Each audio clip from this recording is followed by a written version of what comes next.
Mathematics is a language like many other languages that we have around.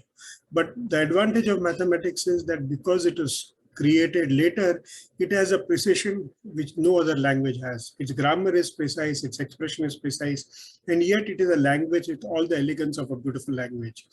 That nature also prefers to speak in that language is simply an added advantage to that language. But the language has purity and beauty of its own. And having learned mathematics is something that gives you a lot of versatile skills in many, many other ways.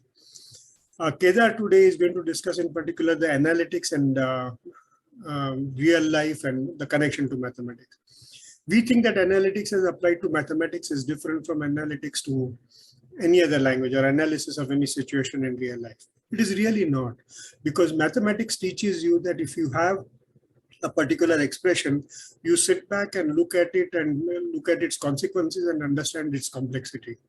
Similarly, in real life situations also, sometimes instead of reacting emotionally or spontaneously, it is better to sit back, look at the various situation complexities, and then analyze the situation, respond better. Having familiarity with concept of mathematics, therefore, is not necessarily the ability to solve an equation or look at a differential equation, but the idea is to develop this style that mathematics professes. Analysis is a way of life. Analysis is not just a mathematical tool. So famously, Shakespeare has said that life is a tragedy for one who feels, and life is a comedy for one who thinks. For the obvious reason that if you sit back and look at life and analyze it, you will find that in most cases it is more comical than tragic, and therefore our initial reactions of tragedy or anger actually often is misplaced. And you learn to see the comedy, or you learn to see the human fallibility in that. Analysis, therefore, is a versatile tool for humans everywhere, irrespective of whether you do formal mathematics or not.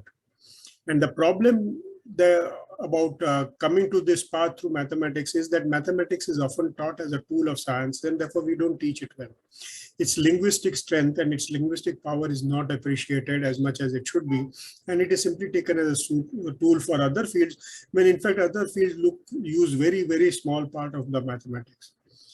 The reason why I'm very fond of Kedar and his work is because Kedar has converted this idea of mathematics as a language to a very high degree of precision. So when you read his poetry in mathematics and the commentary that comes with it, you develop a lot of these conceptual, subtle understandings of fields like analytics and so on, and you learn to use it in your real life in a manner that a formal classroom of mathematics will not do.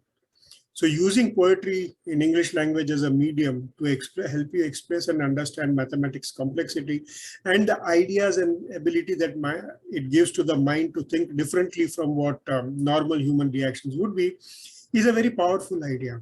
And Kedar, with his poetry, unequivocally expresses how beautifully analytics, for example, as an idea, as a concept, is versatile, usable everywhere. Mathematicians within mathematics use it in one way, but the idea that you sit back and analyze the situations and get to understand reality better is something that is a useful tool across the board, across the fields, irrespective of whether you are a science student or not. But most math students, while appreciating this, non-math students struggle to understand this idea, how analytics can become a real life. And that is where Kedar and his poetry comes in. He puts mathematics in a language of English in a poetic manner, which of course makes it easy to understand. And if you read it with your commentary, you realize that there are so many ideas of mathematics that you can use in real life, even if you're not interested in solving mathematical equations. Life itself is one complex equation, and sitting and analyzing that complex equation, as Shakespeare would have told you, is very useful. So Shakespeare says that life is a tragedy for one who feels, and life is a comedy for one who thinks. And that is where the power of mathematics to train and teach mind to analyze a situation becomes so much more handy and so much more powerful. I'm therefore very happy that Kedar today is highlighting this issue of learning the skills of analysis, even if you've learned them through mathematics, or if you've missed that idea, you can catch up on it again through poetry and learn how mathematical ideas and training to your mind helps you in a variety of situations, even when mathematics is not directly involved. And that is what makes my Kedar's work so powerful. And that is why I'm so fond of Kedar's work.